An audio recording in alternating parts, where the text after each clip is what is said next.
people. Kind of a raw review, and then minus my usual filler. To be honest, I wasn't really going to do a video, but I figured with me moving in a couple of weeks, videos for after a couple of weeks' time may become a little bit more scarce. So I figured, for the few subscribers I do have at the moment, subscribe, damn it! For the few subscribers I do have, I kind of want to do as many videos as I can while I can. I'm not going to make any fucking promises to keep flogging you. But, at least if there was stuff that I can do now, I will do. I am doing some viewings on some certain flats for the next couple of days, but I'm hoping this weekend, maybe not Saturday actually, this Sunday I'll do a few more videos. Videos I've been wanting to do over the past few weeks, and they may seem quite dated. Bear with me if they are. Just stuff that I wanted to get off my chest over the course of the last couple of weeks. So with that in mind, let's get to Raw, which was from Randy Orton's hometown in St. Louis. And it was a nice little surprise. HBK kicked off the show. Basically, I say surprise. This nigga ain't fucking hosting this in the main event. Anyway, he basically kicked off the show, essentially saying, the reasons why he's going to call it right down the middle. Obviously, the commentator's kind of reminding us that Shawn Michaels is a checkered past, as if anybody doesn't know this. 5-year-olds know this. So, whatever. Randy Orton came out, talking his usual shit. Very quick opening statement. It was a little bit pointless, in my opinion. I think could have thought of it better. Kind of a phoned in opening segment to the show. I found that the show started off really slowly, and then after that opening segment, the filler shit that I'm not going to talk about. So, if you tune in to me talk about tons of fun Diva matches, Los Maradores, Epicon Prima, Trina. So I ain't going to talk about them, but I refuse. I don't have the energy right now.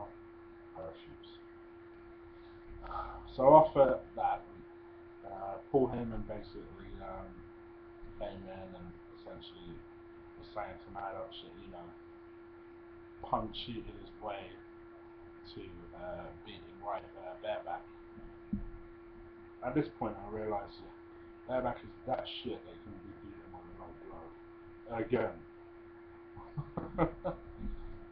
But anyway, because I didn't watch Battleground, but I kind of picked up what happened. They just don't make me care about it. Bareback. That's why I call him Bareback. I just don't give a fuck. Anyway, the Authority had a good segment. Basically, Steph and Triple H came down. I hate calling them Authority. It's not a good fit for them. The Power Couple is a good fit for them, but Authority just isn't. But they came out, good chant. You got knocked out. Actually, so the actual saying was, man, you got knocked out. Fuck it. I'm gonna put a PG. So yeah, they were quite red hot for this. All over Stephanie and Triple H. Daniel Bryan came out to a lot of yes chants before he was able to say anything. Fucking Del Rio, fucking motherfuckers, came out, attacked him, fucked him right up, left him out cold. At that point, Stephanie sets up a match between those two later. Next, Bareback versus R-Truth. R-Truth I actually thought looked pretty good in this match. Clearly, they wanted to continue to push him to make him a viable opponent for Curtis Axel. I don't expect Curtis Axel to drop the strap to him. I think R-Truth's role at this point is to put guys over. It's just a shame with R-Truth. I thought they were onto something with R-Truth when they made him a heel. I really enjoyed him as a heel. Really enjoyed his work as a heel. I just don't care about rapping babyface R-Truth. I just don't. I don't give a fuck. But I did enjoy the time wasting this match. It was smart. But then on the other hand, I thought JBL made a really good point. And that was, well, why don't you just let him stand outside the ring for 10 seconds and you win the match? It's like yeah, I didn't understand that either. I mean, I suppose you could make an argument that, you know, oh, R-Truth would just run into the ring at a count of 9 and break up the count, but it's, I don't know. That's why I hate these beat crop challenges. I think they're just dumb.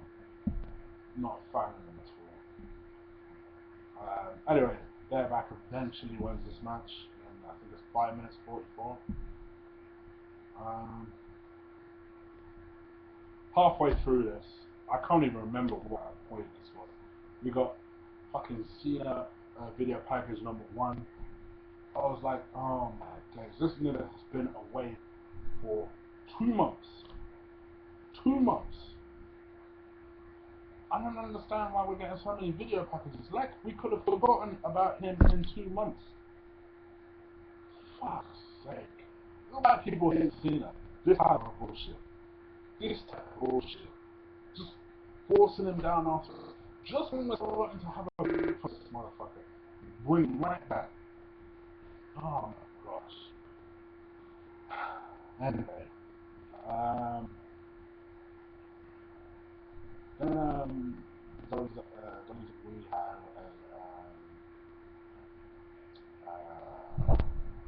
what's that? Huh. One thing I found funny during that Bareback R-Truth match was they were chanting Goldberg in their usual fashion. This was the first time a commentator had acknowledged the fact that whenever fucking Bareback is in the ring, they chant Goldberg, Goldberg. And then fucking King goes, oh, I love it when they chant Goldberg, which reminds me, the Goldberg DVD, who the fuck told you to say that, Vince? My gosh. Surely it could have been a smoother segue into that one. Anyway, Steph's backstage. By the way, Steph is looking fly.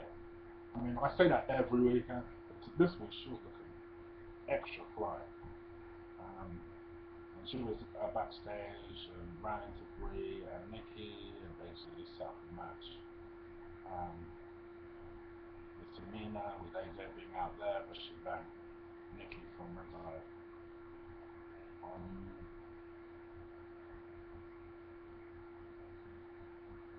not going to talk about that match, but essentially Brie got fucked up. Next, I know. Oh yeah. I know I said I would have mentioned filler, but Cesaro's power. I had an epiphany watching this whole impressive power feat. He got major pops, like more of a reaction than Cesaro has ever had throughout his WWE career in this one segment. And it made me think, could Cesaro be a babyface through his power? Because I think, unlike a kind of a roided looking version of Cena, you expect Cena to be powerful. And yes, Cesaro is built, but he's so freakishly strong for his build. And I thought to myself, that's why it looks impressive. And I thought, could you potentially turn him into a babyface? I'll leave that thought with you guys. You let me know what you think down below. I think that's an interesting debate. I'm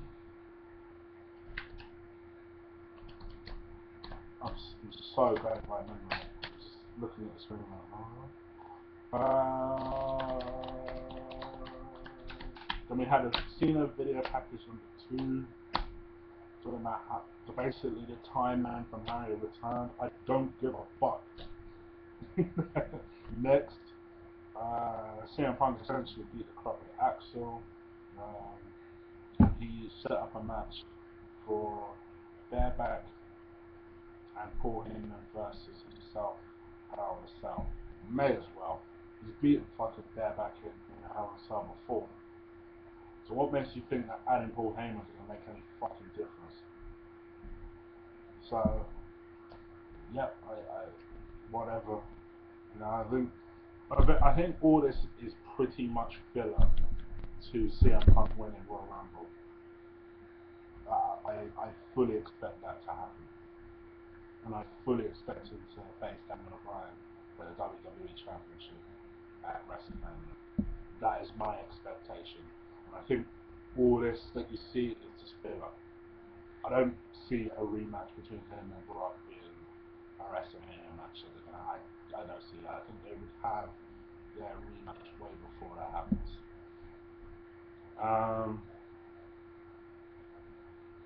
Bryan versus Del Rio. Interestingly, they didn't play a fucking theme tune for Bryan. They randomly distracted Bryan by going into the training room where he was tending to an injury, shut the door. Obviously, David Bryan ran back there to try and find out what the fuck. And he ran into the training room, didn't see Randy. Randy attacked him from behind, laid him out. Standard stuff. Next, we got a main event, the Tag Team Championship. That was a main event, any show, especially a Raw. It was the Rhodes family versus the Shield. I actually agree with this as the main event. Although the crowd was weirdly, this crowd was weird. It was really hot in some moments and really dead in some other moments. And this is one of the ones where the first part of this match, they couldn't give two shits about this match. And I think that kind of really the message of the show. It kind of started off really slow and lethargic, and eventually started to pick up. They started to tell a good story with it. They came close to picking up the titles at one point. Then Shield's numbers were just too much. You kind of knew Big Show was lurking around somewhere. Eventually, he made his large ass way to the ring. Knocked out Dean Ambrose, knocked out Seth Rollins. Then, in trying to avoid the disaster kick, he knocked out Roman Reigns. And Rose pinned him for the win.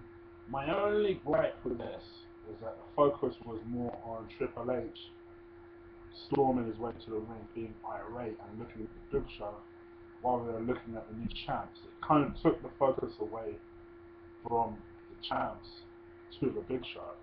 And that was my only gripe with this, really. But other than that, it was good. It was alright. I've seen other reviews on this that say that the show was good. I thought the show was worse than last week. And last week they phoned it in. I didn't enjoy the show. They're going through the motions for me, and I think a lot of that has to do with the fact that there's just been too many pay-per-views, and it just feels like they don't really know what to do at the moment. I expect it to start getting better probably after Hell in a Cell, because they're going to build up again for one of their big four. The next one being Survivor Series, so I'm expecting more of a momentum into that pay-per-view rather than the Hell in a Cell one. It was what it was. No real memorable moments from this show. I hope you like this video. It seemed like I couldn't laugh, maybe because I couldn't in a long ass week. Can't believe it's only Wednesday. Please do comment, subscribe for fuck's sake, like this video, and I'll catch you guys soon. Goodbye.